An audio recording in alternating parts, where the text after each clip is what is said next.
Cease fire की तैयारी के बीच अमेरिका का ये बड़ा एक्शन हैरान करने वाला है। वॉल स्ट्रीट जर्नल के हवाले से एक बड़ी खबर आ रही है कि युद्ध क्षेत्र में यूएस का तीसरा अमेरिकी aircraft carrier USS George H.W. Bush रवाना हो चुका है। पहले से 2 कैरियर्स उस क्षेत्र में, उस रीजन में मौजूद हैं और अब जब राष्ट्रपति ट्रंप इस रीजन से निकलने की बात कर रहे हैं अपने ताजा बयान में, वहीं पर खबर आ रही है कि युद्ध क्षेत्र में यूएस का तीसरा अमेरिकी एयरक्राफ्ट कैरियर पहुंच रहा है। USS George H.W. बुश को उस रीजन के लिए, उस क्षेत्र के लिए रवाना कर दिया गया है।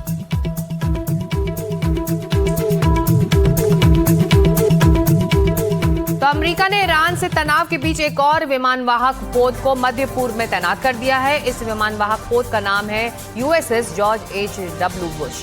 एक तरफ जहां युद्ध खत्म करने की बात हो रही है, वहीं दूसरी ओर ट्रंप ने एक और एयरक्राफ्ट कैरियर क्यों भेज दिया?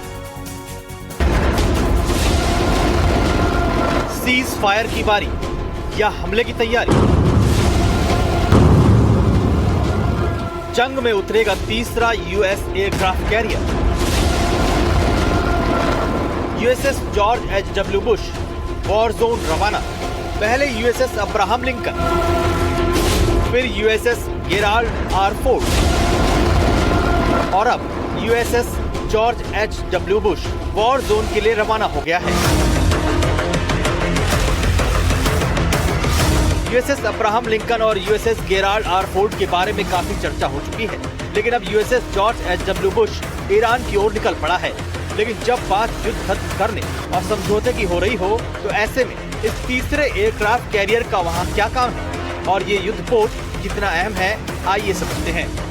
अमेरिका ने ईरान पर जमीनी हमले की तैयारी के बीच एक और विमान वाहक पोत यूएसएस जॉर्ज बुश को मध्य पूर्व में तैनात कर दिया है। इस विमान वाहक पोत के साथ कई गाइडेड मिसाइल डिस्ट्रॉयर भी है। इन नौसैनिक पोतों का संचालन यूएस सेंट्रल कमांड करेगा, जो मध्य पूर्व में अमेरिकी सैन्य अभियानों का नेतृत्व करता है। अमेरिका ने पहले ही ऑपरेशन एपिक फ्यूरी के तहत मध्य पूर्व में अपनी सैन्य उपस्थिति को 2003 के इराक युद्ध के बाद के सबसे बड़े स्तर पर पहुंचा दिया है। इससे ईरान पर अमेरिकी हमले की आशंका और ज्यादा बढ़ गई है।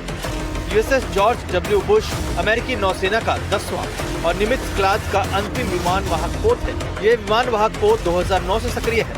USS George W. Bush 1092 feet लंबी और 1 लाख टन से अधिक वजनी है। इस विमान वाहक पोत पर 5000 से ज्यादा कर्मी और 70 से अधिक विमान तैनात रह सकते हैं।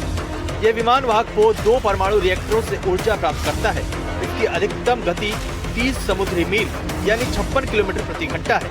यह पोत 20 सालों से अधिक समय तक बिना ईंधन भरे काम कर सकता है।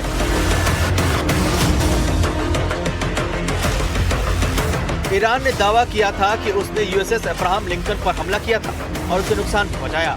अमेरिका ने पहले तो इस बात का खंडन कर दिया था, लेकिन बाद में ट्रंप ने खुद इस बात को माना कि ईरान की तरफ से 100 मिसाइलों से हमला किया गया था।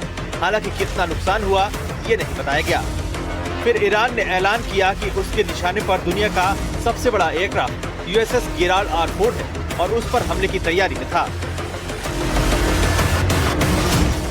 अब यूएसएस जॉर्ज H.W. बुश को अमेरिका जंग में भेज रहा है, लेकिन सवाल यह है कि जब वहां पहले से 2 सबसे बड़े एयरक्राफ्ट कैरियर मौजूद हैं, तो अब तीसरे की जरूरत क्यों पड़ गई है?